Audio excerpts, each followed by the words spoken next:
News You Need is a look at current events and how they affect the college community and beyond.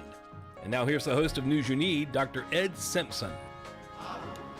Hi, everyone, and welcome back to another amazing, exciting edition of News You Need.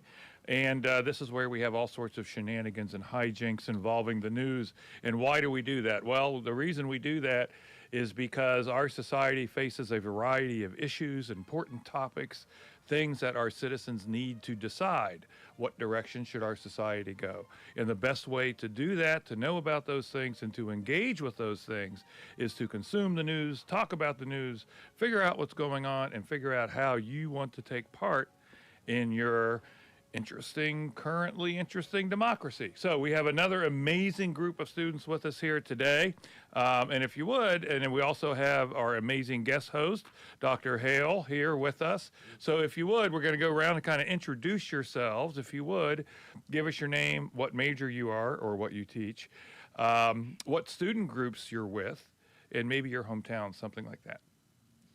All right, I'll jump in first. Yeah, so I'm Brent Hale, Dr. Brent Hale, I suppose. I am an assistant professor here, and as usual, I have been roped in at the last second and said, here you go. And as further proof of that, I don't even have headphones, so I don't even know what's going on, but it'll be fantastic. It'll be great. Hi, my name is Jasmine Flowers. I am a junior nursing major from Terry, Mississippi, and the student orgs that I'm a part of is SMAC, Easy After Similar Yearnings, Ideal Women, and Zeta Phi Beta Sorority Incorporated. Wow. What's your major? Nursing. Nursing. Gotcha. Right Gotcha. Hello, my name is Tyrus Dunham. I am a freshman political science major, minoring in health policy and administration. I am a part of Student Government Association, also Equal Connection, and in my hometown, I am the president of River Parish Young Democrats of Louisiana, and I am from Darrow, Louisiana. Wow. Okay, I want to talk to you. Okay. Okay, my name is Tatum Hansen. I am a senior interior design major from Madison, Mississippi.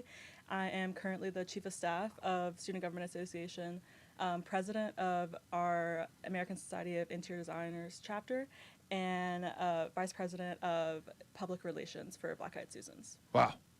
You guys are so busy. Shout out to our producers. They're getting us great panels, man. I love this. So, SMAC. Let's talk about what is SMAC. What are you all up to? Okay, so SMAC is the Student Activities Council at USM, and pretty much a lot of the big events that you see on campus, like late night meal, like we'll have skating, we'll have s'mores and more, just a lot of fun, engaging events for students to let them enjoy having fun on campus without just, worried about classes and everything. It's a nice little escape and a nice little break. And it's student-led, so a lot of you'll see someone in a black, white, or gold SMAC shirt. Usually we're doing something that's required with an event. Interesting. So this is not for old people like me or Dr. Hale. No, y'all can come. We actually have an event coming up April 2nd. If y'all want to do laser tag, you can do some laser tag. Okay, I said old people. Well, I'd like laser tag. Okay, great. So laser tag, so that's for anybody. It's for anybody. You'll have to register, but Yeah. if you want to do it, you can. But another open event we have is Crawfish Fest. So if you like crawfish, Wow, get you some crawfish and crawfish. laser tag. Okay, there you go. I love that. So appreciate your service on that. Wow, that's crazy. So student government. How we doing? Well, we just had an election. So you are newly elected. To what? A senator. I'm a newly elected special interest senator. So pretty much, I draft legislation on areas that affect all USM. Instead of just certain departments or certain colleges, I am more broad, focusing on things like signs and lighting and stuff inside of the student government. Well, so it's really not special interest, it's general interest. Something like that, yeah. So you're elected from the campus abroad at Yes. Okay. So we did have an election. How many students took part? Do you have any idea? We had over 1,000 students. Really? voted. That's pretty That is a phenomenal, new isn't record. For the primary and the runoff. We had Yes, over Wow. 1,000. it was crazy. it? Okay, that is much higher than normal. Much higher. Why the interest? Truly, I think this is so being a current officer for the organization, I think it's kind of biased of me to say, but I think this term we've put in a lot of effort to get SG out there. So I think not only we've been putting in the effort, but we have a more involved student population as well. So I think more people are getting into Student Government Association, like seeing things that we've been doing and wanting to put their voice out there. Yeah, I think I love this administration that we have right now from President to Chief Justice. They really worked hard because they just finished a new constitution. So I feel like they worked. Can you do that, Dr. Hale? Is that, yes, you can, apparently. Okay. So A new constitution. Any significant changes?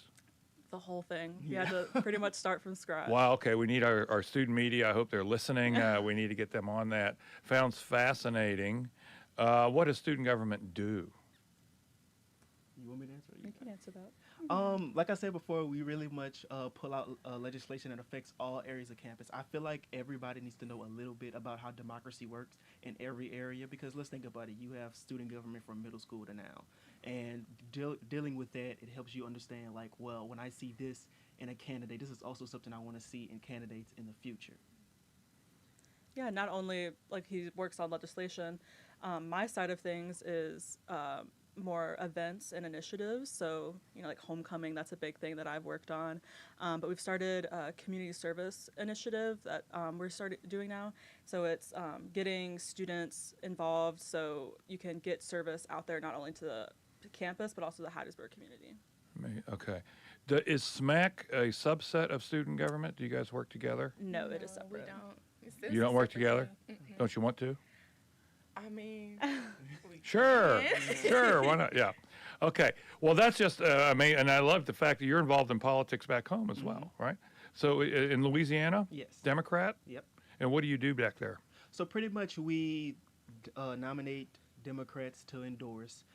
We pull out Democratic initiatives to make sure everybody votes. I think first we need to get people out to vote, and then we can focus on the actual Democratic Party, because voting turnout is extremely low in Louisiana right now. I think besides the presidential election, we're like under 30% of voter turnout. That's very common. Interesting. Okay, guys, so what are USM students talking about? What's news? What's happening? Clearly, we just had SGA election. Anything else students are talking about? What's news?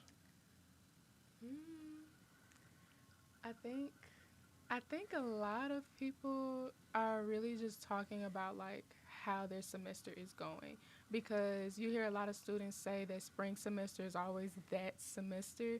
So I feel like a lot of people are just talking about like their grades, what they're ready to go for summer, and a whole lot of plans. But that's what I think people are talking about. Okay, interesting. That is, I think you're right.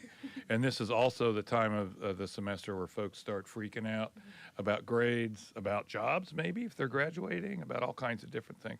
So student freak out right now is makes sense. What else are we talking about? Besides the last 2 weeks, because all I've been talking about is SGA elections, besides that, I have been focusing on getting my summer internships, and I think everybody else has. Oh. I think getting your career started is really a thing that people focus on in their spring semester. Yeah. Anything? I think they hit it on the mark. Yeah, okay. So internship, where are you looking at? I'm going to be working with the state representative of the 81st District in Louisiana. I'm going to be his page worker. So pretty much I'm going to be putting legislation together, going from room to room, make sure all sponsors are on the same page, stuff like that. That's fast. I'm going to tell you, that's nitty-gritty but fascinating work. We're going to I want to get Dr. Hale's opinion on internships after the break.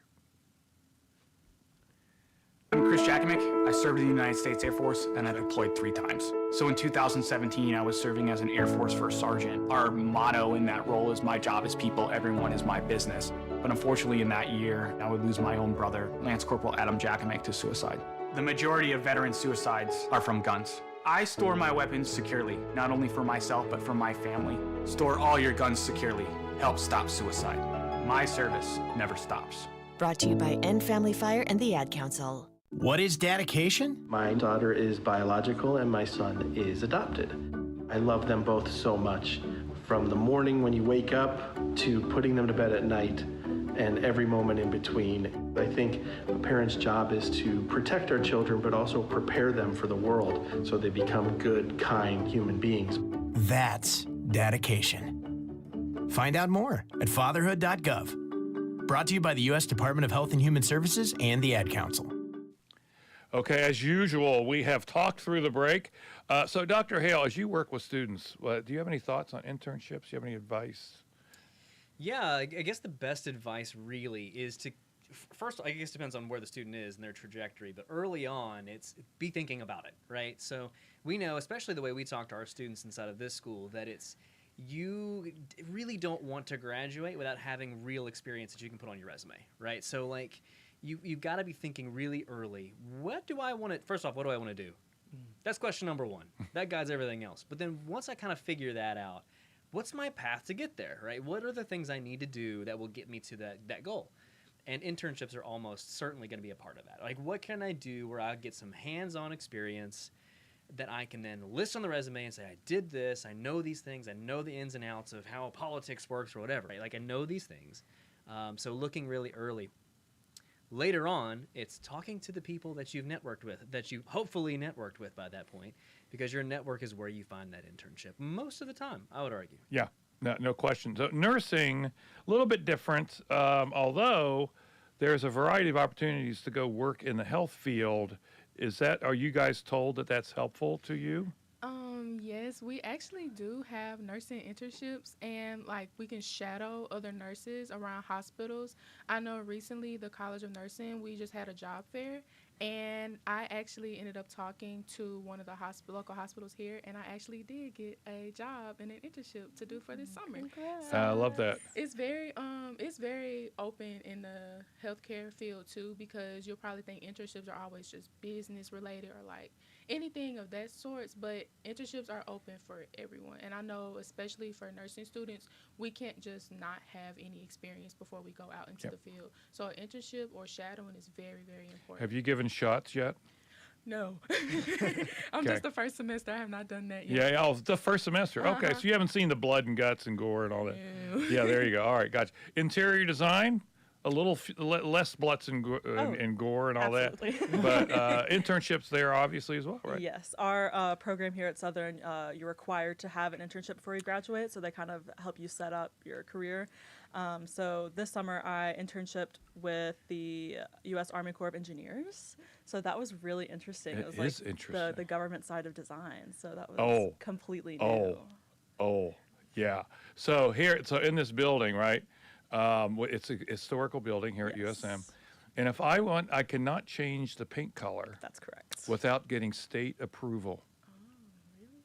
And I think it's so interesting.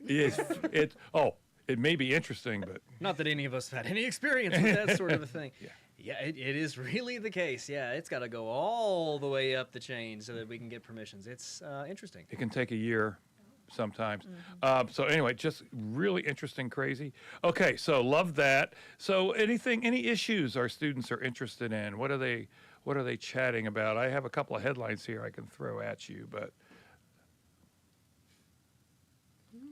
okay, they're all looking at me with blank eyes. Yeah, okay, so let me throw a couple of headlines at you. See what you guys think and see if it's come up in your circle. So here's one from the New York Times. Defiance and threats in deportation case renew fear of constitutional crisis. Okay, so this is the news story where a student, actually a university student, I believe from Columbia, was actually arrested. No, I'm sorry. I am getting those two things confused. So this is where the Trump administration had 170 Venezuelans on airplanes heading to El Salvador. Interestingly enough, not Venezuela, but El Salvador. A judge ordered them to turn back, and the administration said, "Nope, too late." So this is what happens if your president defies a judge. Now, first of all, have you all seen this? Are you talking about it? And what do you think about it? I'm kind of curious what our young people think about these things. I've seen it. I haven't talked about it with my friends. Politics is something I talk about in my inner family because I have such a strong opinion on it. But I think this administration really has a hard time focusing on checks and balances. And And I think it's just something that we need to get back to. I mean, like, if we really think about it, like the party that's part of this administration right now is supposed to be the one that sticks exactly by the Constitution. The Democratic Party is supposed to be like, well, we're in a new modern time. Let's change up what we mean by the Constitution. But now the Democratic Party are more like, let's stick to the Constitution, and Republicans are more like, you know what, I could go outside of the Constitution because nobody's ever listened to it anyway. So I feel like that's where we're at right now, and I think a lot of people are like, well, we have the 11th, the 12th, the 13th, the 15th Amendment.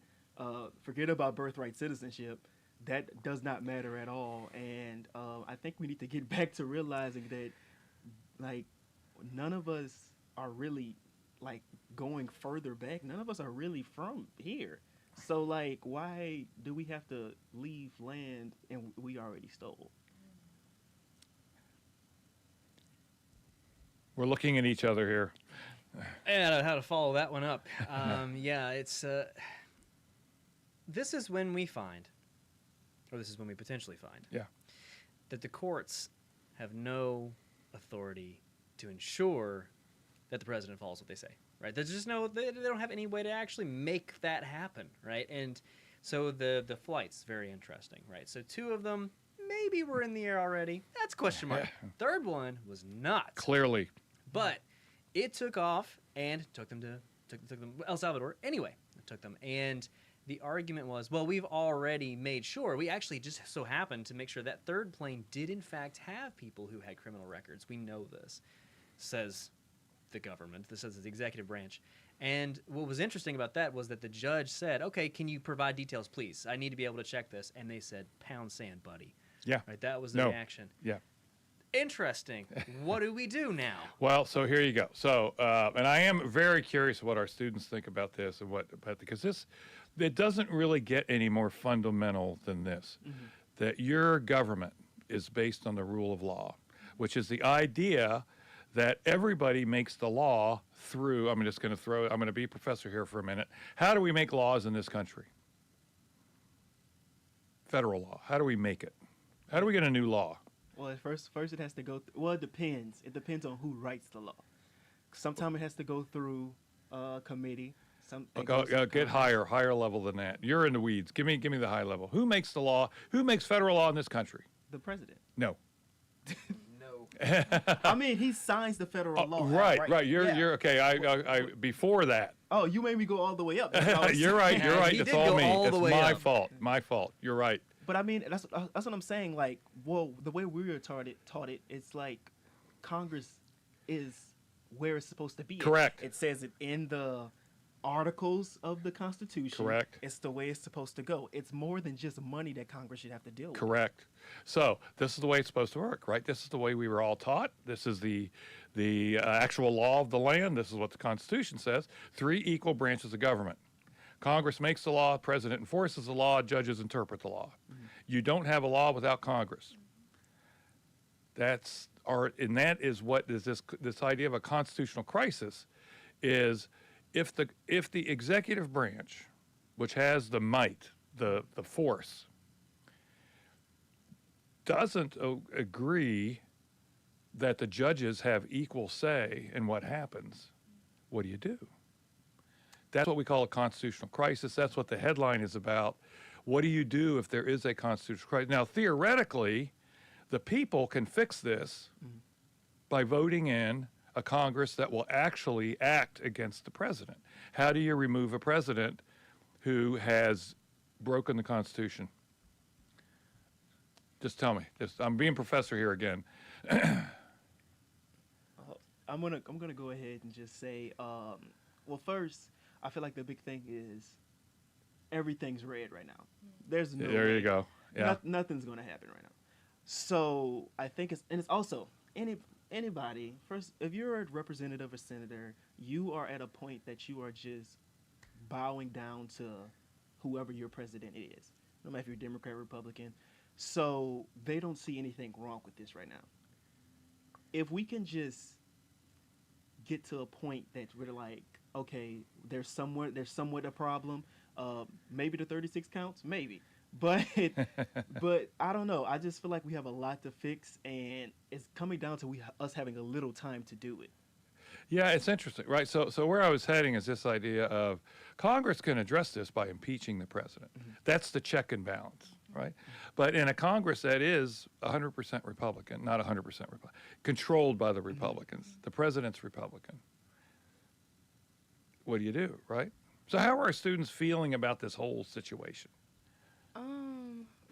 I feel like a lot of students are scared because our generation, we have lived through so much that has happened in this country, from the pandemic crisis to seeing the president go through a whole charge, like going through court. It's scary. And then reading the headlines, like how the Department of Education, that whole thing, as a college student, that's scary because that's what we kind of rely on. So I feel like a lot of students are like, well, what do we do?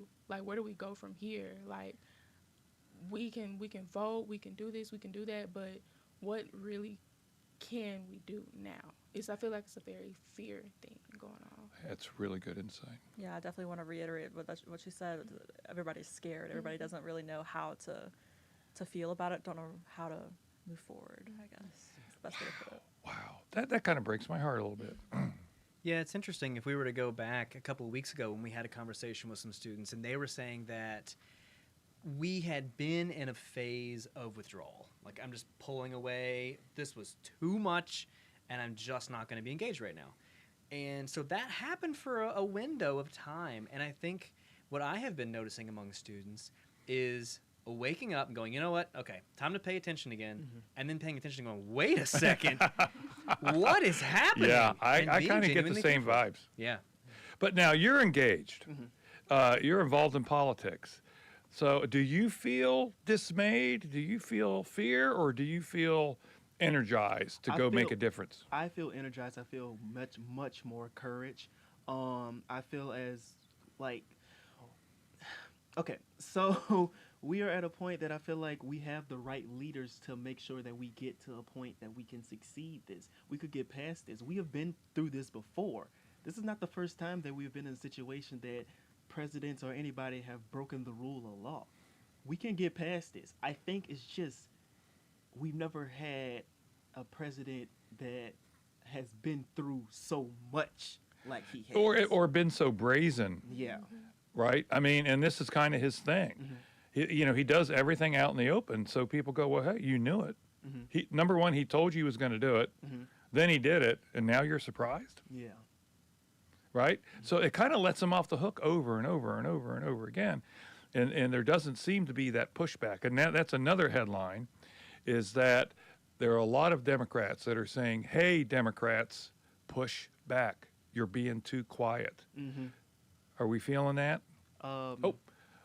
We are going to, we're actually going to take that up on the other side of the break, this idea of Democrats being too soft on the president.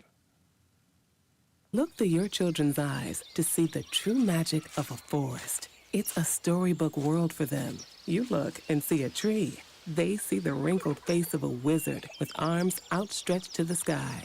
They see treasure in pebbles. They see a windy path that could lead to adventure. And they see you, their fearless guide through this fascinating world. Find a forest near you and start exploring at discovertheforest.org. Brought to you by the United States Forest Service and the Ad Council. Adopt US Kids presents What to Expect When You're Expecting a Teenager. Learning the lingo. GOAT, G-O-A-T, acronym, stands for Greatest of All Time. As in, spaghetti sandwiches for dinner? They're my fave. Dad, you're the GOAT.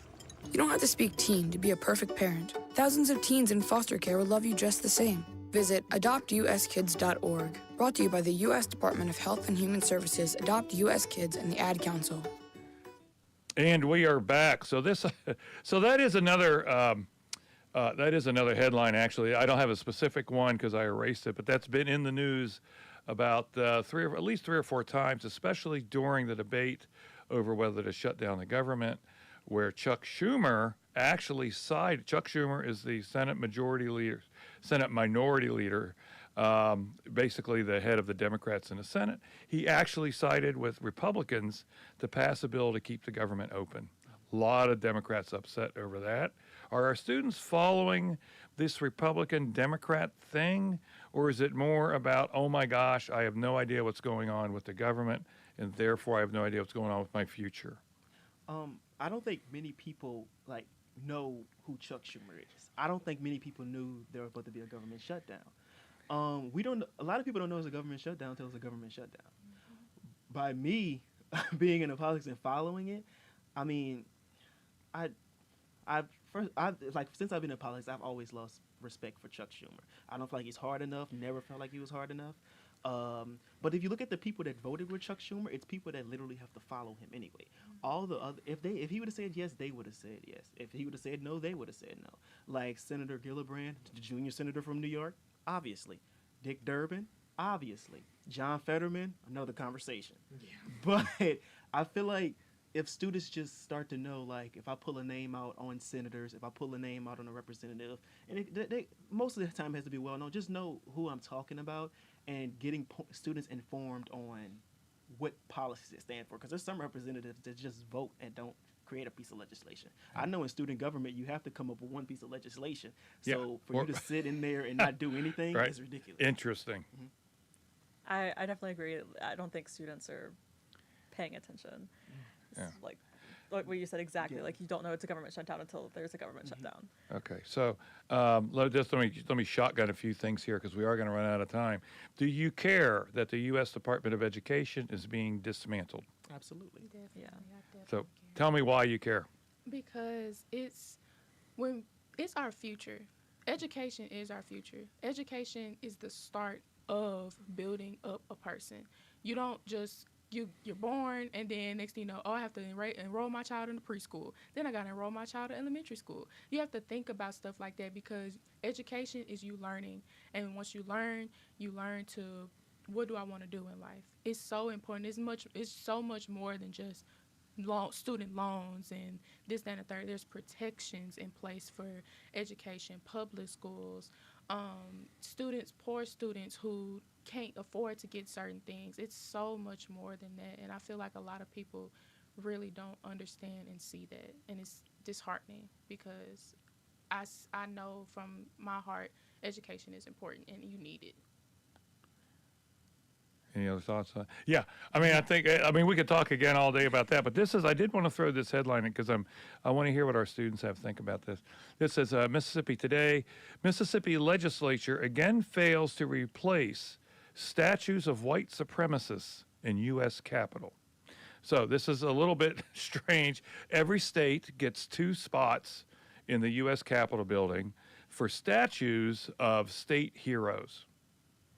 Ours up in Mississippi, up in the U.S. Capitol that represent Mississippi, happen to be 2 Confederate generals. And every year, this comes up, hey, are you guys going to take down those statues? What do you guys think? I mean, Mississippi has been at a point now that I feel like, well, I'm from Louisiana, but I feel like Mississippi and Louisiana, Texas has been at a point now that they're all like, you know what, they were Confederate, they fought for the South, I'm going to keep them up there. And I don't think they're at a point that we're in a whole other generation. We are all a union now, and we need to start get people there that are actually fitting modern times. I think that we might get there eventually. You know, we have the new Mississippi flag. Like, that was a step in the right direction. Yeah. So you guys aren't upset about it. You're just saying just keep talking about it. I think this is a normal thing in this world now. Yeah. Well, okay. Well, this is crazy. As usual, time has flown. So I want to thank my panel. What a great group of students. Thank you, Dr. Hale, as always, for your participation. This has been a production of Southern Miss Student Media. Our engineer is Kylie Keenan. Thank you, Kylie. Our videographer is Isabel Michaud. Thank you, Isabel. And our producers who are doing an amazing job are Lily Burgard and Annabella Laird. And I will not be back next week, but Dr. Hale will be back next week. And then I will be back the following week. We will see you, hear you, listen to you soon.